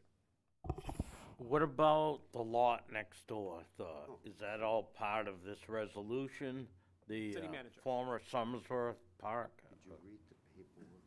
Yes, Council. Presently, if we wanted to keep the park, we'd have to subdivide. No. So we're keeping this as an entire parcel, which includes the park and the small parking lot he was talking about. It actually includes, I believe, some green space going up to the, almost to the, whatever you call it, BP or whatever it is. Okay, I just want to make sure we don't have to deal with a quick claim, so we're good. Question for the council is on the adoption of Resolution 5323. Further discussion. None being so, if you are in favor of the adoption of Resolution 5323, you will state by saying yes. If you're opposed, you will state by saying no. Chair recognizes the clerk to call the roll. Peppin, Yes. Vincent, Yes. Gibson. Austin, Yes. Mishu, Yes. Witham, Yes. Girding, Yes. Cameron, Yes. Messier. Yes. Resolution 5323 is adopted. Chair recognizes the clerk for a first reading on ordinance number 20. Your Honor. Sorry. Yes. If you're moving to 5223, I'd like to make a or are you going to the ordinance first? I was going to the ordinance, yeah. I'd like to move that council rules be suspended to read by title only. On ordinance. Correct. Okay. Councilor Witham moves that city council rules be so far suspended as to allow a first reading on ordinance number 2423 by title only. Question before the council is on suspension of council rules. All those in favor, please state by saying aye. Aye. Aye. All those opposed, no. The ayes appear to have it. The ayes have it, and city council rules are so far as suspended. Chair recognizes the clerk for a first reading on ordinance number 2423 by title only. Thank you, Councilor Witham. Ordinance number 2423 to amend Chapter 29 Administrative Code, Section 29.8.5, disposal of city property.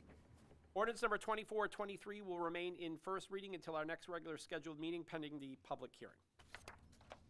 Chair recognizes the clerk for a first reading on Resolution 5223. Resolution 5223 to authorize the city manager to sign an application for a Community Development Block Grant, CDBG, to upgrade the parking lot, install air conditioning, new windows, new playgrounds, upgrade classrooms, and make certain building structure improvements at the Somersworth Early Learning Center.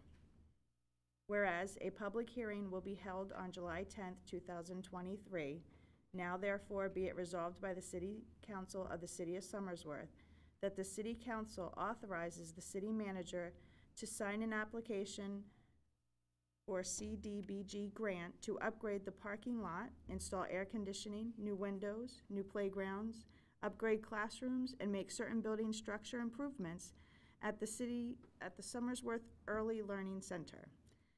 The estimated cost of the improvements is up to $500,000, and the City Council authorizes the following. 1, authorizes the Granite YMCA to continue as the authorized agent of the City of Somersworth in all matters relating to the community development for this project until it is completed.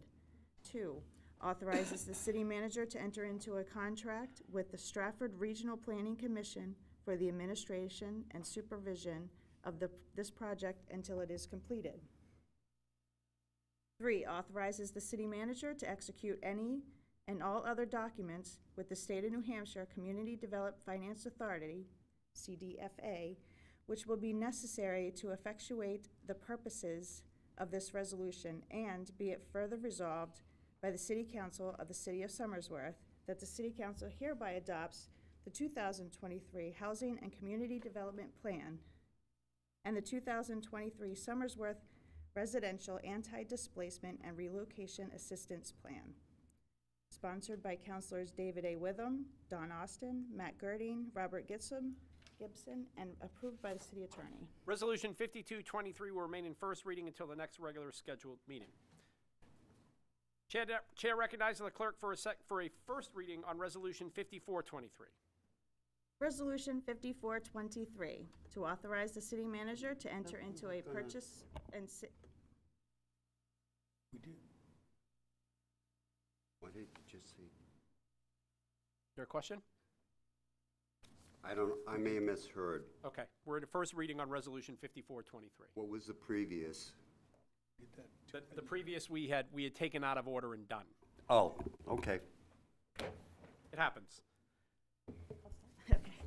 Resolution 5423, to authorize the city manager to enter into a purchase and sales agreement with the Chinburg Builders to sell the former National Guard Readiness Center located on Blackwater Road. Whereas the City Council voted on January 30th, 2023 to issue a request for proposals, RFP, for the acquisition and redevelopment of the former National Guard Readiness Center located on Blackwater Road. And whereas the City Council adopted Resolution 3023 on February 21st, 2023 to provide guidance to qualified developers in submitting proposals for reuse of the National Guard Readiness Center on Blackwater Road. And whereas city staff developed and issued an RFP utilizing the guidance provided in Resolution 3023, requesting proposals to be submitted on May 26, 2023, and whereas the city received one proposal from Chinburg Builders to purchase the property for $200,000. Selecting option B, whereby the existing baseball field and related infrastructure will remain in its current location, and whereas the proposal also contains the following conditions that will require city support and/or action. To rezone the site to allow for the construction of 4-story multifamily buildings with accessory commercial uses, tax relief under Chapter 31, Community Revitalization Tax Relief Incentive, city support in applying for demolition grant funds made available through Invest NH for housing projects, and whereas the Economic Development Committee reviewed the offer received and supports entering into a purchase and sales agreement to sell the property to Chinburg Builders for $200,000, with the aforementioned conditioned. Now, therefore, it be resolved by the City Council of the City of Somersworth that the city manager is authorized to enter into a purchase and sales agreement with Chinburg Builders to sell the former National Guard Readiness Center on Blackwater Road for $200,000 and to take any other actions determined to be in the best interest of the city to sell this property. Sponsored by Councilors Donald Austin, Robert Gibson, Matt Girding, Richard Michaud, and approved by the city attorney. Your Honor. Councilor Girding. I make a motion to suspend council rules for second reading on Resolution 5423. Councilor Girding moves that City Council rules be so far as suspended as to allow a second reading on Resolution 5423 this evening, seconded by Councilor Cameron. Question where the council is on suspension of council rules. All those in favor, please state by saying aye. Aye. All those opposed, no? No. Chair is in question. We'll ask for a roll call. The question where the council is on suspension Point of order, council. Your Honor. Yep. Don't we have any discussion on this? Will we have a discussion on it, or we're just gonna rule it? Well, we're going into the vote, so if you don't want to suspend council rules, then you would simply Okay, because I just didn't know if we could give our reasoning why. You certainly may. We can go into the discussion. We normally don't go into the discussion phase on suspension of council rules. You simply just vote yes or no on the motion itself. But by all means, we can go into the discussion phase. One, Not called for the vote yet, so by all means, Councilor Vincent, you are recognized. I just think it's good to be able to wait so the public can come in here and give their opinion on what's going on here. I don't understand. Unless is there an urgent need to vote on it tonight? Is Chinburg building tomorrow going to start demolition? I just would like to know. Question for the council is on suspension of council rules. City manager. Not commenting on suspension of council rules, but he has something else he'd like to state. Yeah, just that I actually have lined up for the next meeting one of Chinburg's representative who attended the EDC to come and answer any questions at the next meeting. So Chinburg realizes it right away. If that helps at all. So does that mean, if I may? Without objection. Does that mean you're in favor of waiting? City manager is not going to take a stance on that. Question I tried. On suspension of council rules. I tried. Further discussion, Counselor, yeah, I know you tried, and notice how I jumped in. Counselor Witham, and then Counselor Messier. Yeah, I appreciate Councilor Girding, trying to move this along, but I think it's too big of a project. It's different than the police station property, right? So the police station property we've been dealing with for, I've lost track of how many years. Maybe not as many years as the TAP grant, but close. Sorry, Director. The National Guard site is different. It does require rezoning. Talking about 4-story buildings in what is predominantly a residential neighborhood.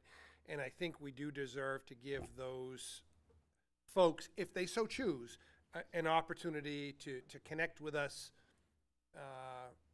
between meetings or to come to the next meeting. Never mind the fact that maybe the builder would like to have a representative here. That's why I was no on the suspension. Question for the council is on suspension of council rules. For discussion, Counselor Girding. Thank you, Your Honor. Knowing that Chinberg will be attending at our next withdraw my. Counselor Girding withdraws his motion. Is the second withdrawn as well? Second is withdrawn. Resolution 5423 will remain in first reading for the next regular scheduled meeting. Moving on to other A, approve amendments to city manager's employment agreement. The question will be on approval of the discussion. None being so, all those in favor, please state by saying aye. Aye. Aye. All those opposed, no. The ayes appear to have it. The ayes have it, and the amendments are adopted. Authorize the city's application to the New Hampshire Division of Historical Resources for inclusion of Somersworth Municipal Building at 157 Main Street onto the State of New Hampshire Registry of Historic Places. This will simply be application. This does not ensure that we will be approved. The vote will be to vote to authorize the city's application. Discussion. None being so, all those in favor, please state aye. Aye. All those opposed, no. The ayes appear to have it. The ayes have it, and the city's application is hereby authorized. Brings us to agenda item number 17, which is closing comments by visitors. Comments by visitors. Please come forward, state your name and the address you live at, if you have that, and your address and the ward you live at, if you have that applicable information. Boy, we had a plague with us not being able to speak tonight. Any closing comments by visitors? Any closing comments by visitors? Dave. That being so, brings us on to agenda item number closing comments by council members. We'll start with Ward 1 Councilor Pepin. Thank you, Mayor. I wasn't going to say anything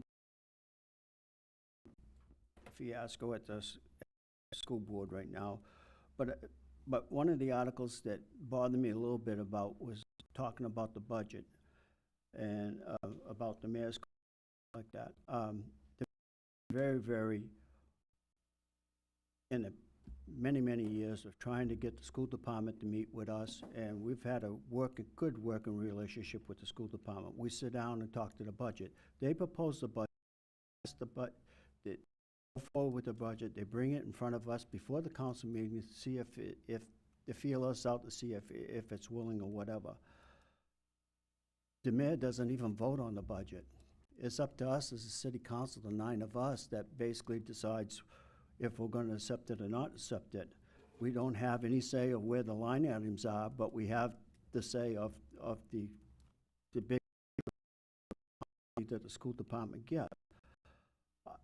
I think to override the tax cap was needed, and I haven't really cut the budget, but I've really looked into it and dug into it to make sure that it is appropriate for the taxpayers.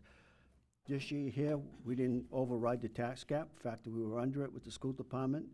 The school department asked me what I thought about the budget when we came, and I didn't know if I was quite in favor of going with the increase that they were asking. I did go along with it. I guess that's what this disturbs me. Everybody, most of the public knows how this works. What comes out, and it seems to me how people can get so upset over something or a statement doesn't even exist. It's up to the 9 of us to pass the budget. And basically it's the bottom line. It's up to them to distinguish where it goes. Second thing is that it bothers me, Lieutenant Lori Lane, because I have worked with that woman several times. My wife was on the school board for many years. Basically, when they went in executive session, me and her would go to the back room because I had to wait for my wife to take her back home and watch a Red Sox baseball while they were in closed session. I've worked with her on 2 other committees, the VOTEC, finding out what needed to be changed in there. So I've worked very closely with her. I was chair of the Maplewood reconstruction of the building over there. I worked with her very, very close. I have been in her office asking her questions when it came budget time of things that were bothering me, that was in the budget, no control about, but the funding of it was bothering me. So all I can say is that my relationship with her, as far as I was concerned, she's a fantastic woman. She has saved the city a ton in Maplewood School and the renovation there, getting the grants and everything else. And it bothers me to see what's happening now. So I just want to say that it bothers me that all of us can't get along anymore. It isn't just us, it's throughout the nation as it is right now. Like the mayor gave his report about people being decisive people and stuff like that. That's not, it's not us. It shouldn't be us in the United States. Thank you. Thank you, Counselor. 2 Counselor Vincent. Thank you, Your Honor. I'm all set. Ward 3 Counselor Just 2 quick things. The sale of the National Guard Armory, as Mr. Woodham, Councilor Woodham had said, is an important thing for the city, and it definitely should not be a rushed decision. Maybe Chinburg is the only one to come forward, but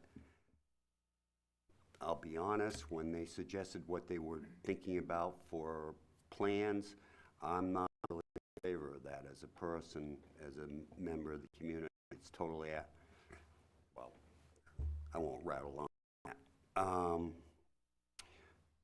The last thing is that I want to apologize to the council. I did get carried away on that resolution. Sometimes you start getting into a train of thought, and yes, you're right, it should have been a simple proposition to approve the transfer, but sometimes you get into and you just don't realize that what the hell, doing. Thank you, Counselor. Ward 4 Counselor Austin. I have nothing to add, Your Honor. Thank you, Counselor. Ward 5 Counselor Mishu. Yeah, thank you, Your Honor. I just want to remind council for all, and I can't say how much this would mean if not all of us would show up for that. So if you have a chance, please go down. She would love to see all of us. And while you're there, I suggest if anybody hasn't seen the community gardens yet, walk across the street and take a look. It's looking really good. And I'd like to say congratulations to Father Andrew Nelson. We just celebrated his 10-year anniversary as a priest. We are very fortunate, not just as a parish, but as a community, having him here. He does so much, but you never hear about it. So congratulations to him. And let's see. 2 weeks from today is the 4th, so I want to wish everybody a happy and safe 4th of July. Maybe you want to take a swing over to Mr. Vincent's. Buy a few things. Hilltop Fireworks. I'm making that plug. Oh, don't worry, I'll be getting free fireworks. And last but not least, this Saturday is June 25th, St. Jean Baptiste Day in Quebec, and in honor of my heritage, happy Saint Jean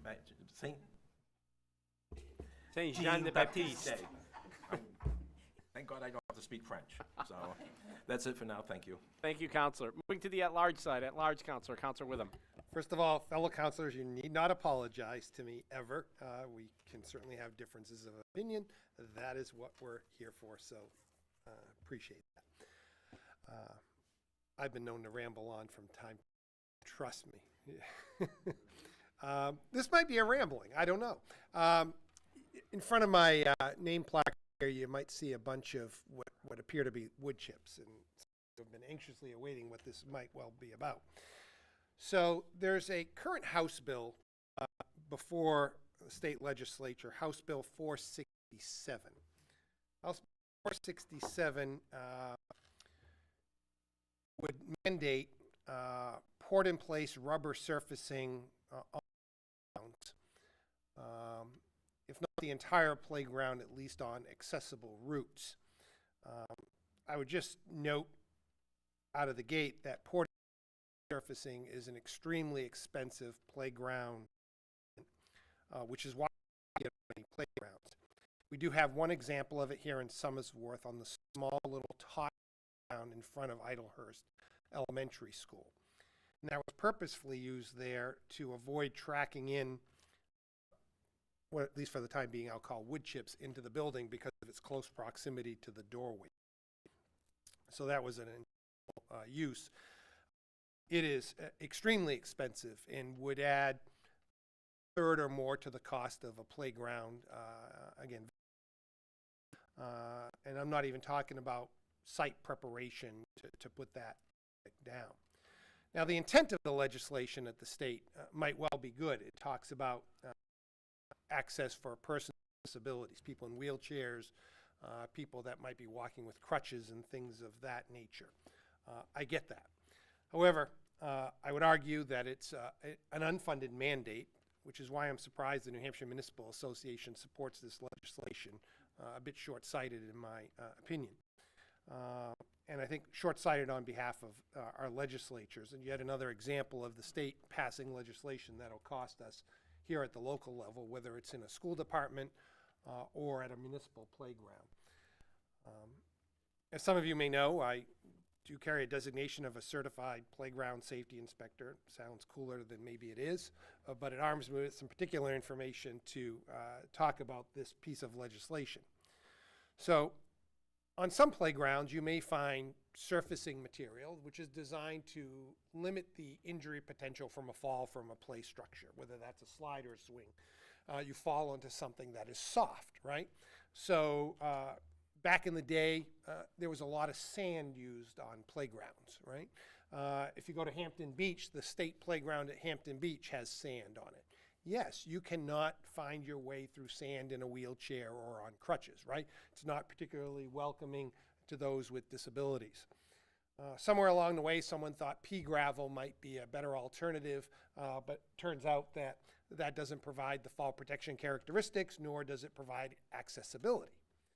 However, at playgrounds that are mindful of standards, including ours here in Somersworth, you will find what appear to be wood chips.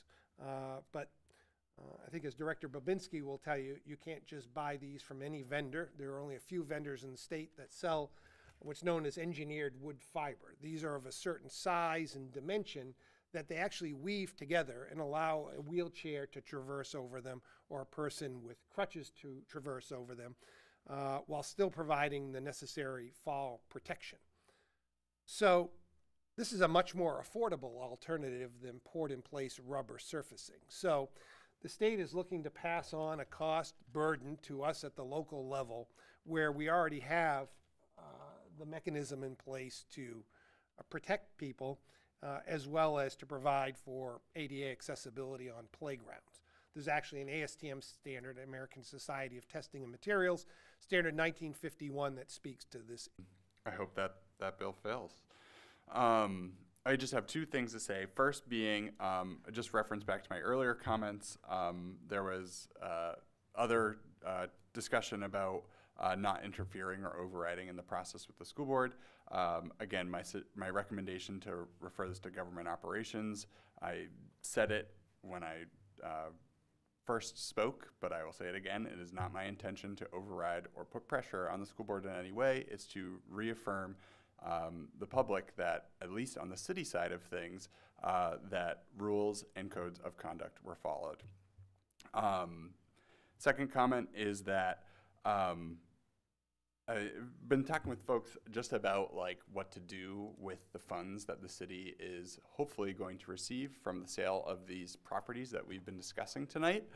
We just approved the sale of one. Hopefully next meeting we'll have a discussion and then approve the sale of another.